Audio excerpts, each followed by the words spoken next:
सगळ्यांनीच या ठिकाणी सांगितलं की आपली ही भाषा महाराष्ट्रातल्या दर 5-7 किलोमीटरवर कशी बदलते। आणि माझ्यासारखा विदर्भातला माणूस मुंबईला आल्यानंतर सुरुवातीच्या काळामध्ये फार आम्हाला अडचणी होत्या, कारण शब्दाला काबे साल्या असं अतिशय सांस्कृतिक मराठी मी बोलायचो।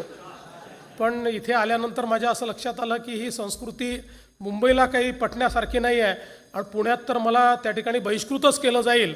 त्यामुळे मी आपलं हळूहळू थोडंसं स्वतःला म्हणजे चांगलं मराठी कसं बोलता येईल याच्याकडे मी नेलं। पण प्रत्येक भागातल्या मराठीचा आपला एक गोडवा आहे, तो गोडवा आपल्याला कायमच ठेवायचा आहे।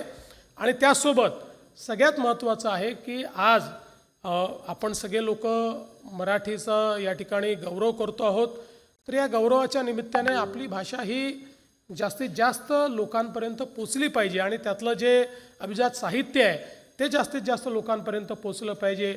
यातल्या ज्या लोककला आहेत, कारण भाषा ही केवळ अभिजात साहित्याने जिवंत राहते असं नाही, तर ती लोकभाषेमुळे लोककलेमुळे त्या ठिकाणी जिवंत असते।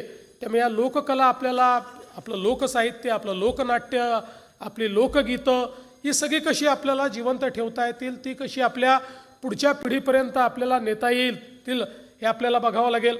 मगाची विंचू चावला आपण बघितलं